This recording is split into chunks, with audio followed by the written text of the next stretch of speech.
Wel, mae'n mynd yn fendigedig, mae rhaid dweud, achos gan bod rhain wedi bod yma, fel nifer o aelodau'r blaid wedi bod yma bob dydd. Naturiol, pobl Abertawe dwi'n dieddu i weld ar y stondin yma gan bod fi wedi arall gyfeirio ffôn yn swyddfa, un ffôn symudol i, felly mae stondin y blaid yn gweithredu fel yn swyddfa etholaethol fi. Wedyn mae pobl Abertawe jyst yn troi fyny fan hyn fel bob math o broblemau neu ceisiadau am gyngor, a da ni'n gweithredu yn ôl y galw.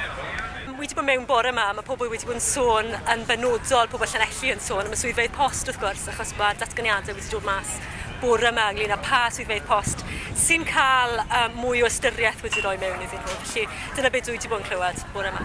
I find it a very welcoming event today to people whether they speak Welsh or not speak Welsh, and to welcome all visitors to our capital for this Eisteddfod, so I'm very pleased to be here because of that.